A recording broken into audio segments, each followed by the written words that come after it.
Growing Wetlands in the Classroom was a program that started about 10 years ago.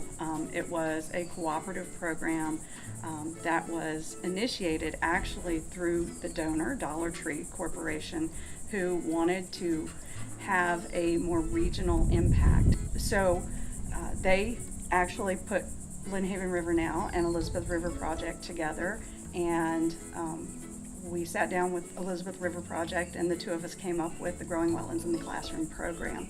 And it is a program that allows classroom teachers to work with their students. They get equipment from us, and we help them understand watersheds, and we help them understand how wetlands work, give them the materials that they need to work with their students, and their students actually grow plants that later those students actually get to put into a wetland habitat and help reestablish a wetland area. Over the years, we have reintroduced over 35,000 plants back into Virginia Beach ecosystems.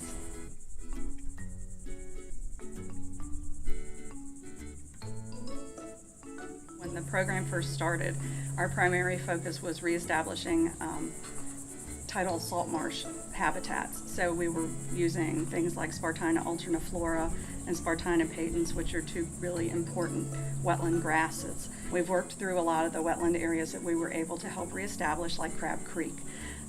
We started moving to some other areas in the city, such as Mount Trashmore. That is a freshwater lake, so we were able to reestablish a lot of freshwater wetland plants in there, such as pickerel weed and some of the juncus species.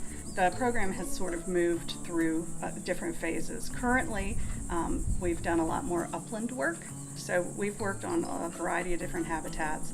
You know, each one is different, but it's important in supporting birds and other wildlife, and just helps make the ecosystem a healthier ecosystem overall in Virginia Beach. They get to take this project full circle. They start in the beginning of the project with little plugs that really don't even look like they're going to be a living plant. Some students get very attached to their plants and name them. Those students being able to take those plants and nurture them and grow them, and then be able to go out and place them in a public area where they can know that it's helping the ecosystem. It's more than a service project. It's more than just a classroom program. It's really attaching the students to the place that they live.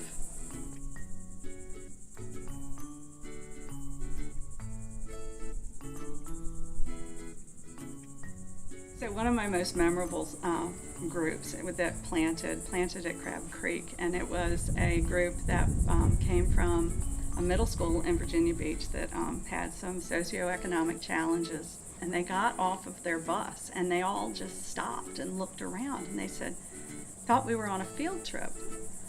And the teacher said, we're here at Crab Creek, we're going to plant these plants into a tidal salt marsh. And they said, but we're at the beach.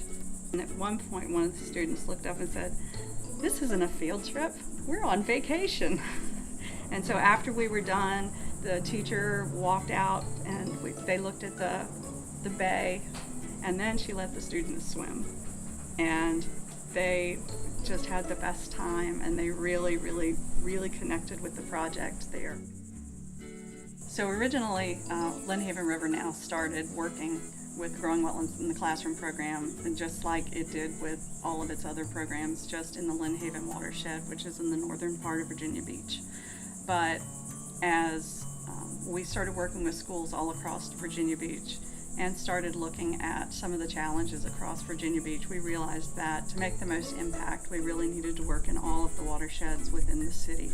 All of the watersheds within the city ultimately impact the Atlantic Ocean, and we want to make sure that we are putting as clean and sustainable water back into the ocean that we can. And so with the Growing Wetlands in the Classroom program, we have worked in watersheds from the southern watershed and Back Bay National Wildlife Refuge, throughout Virginia Beach, all the way up to, the northernmost part of the beach.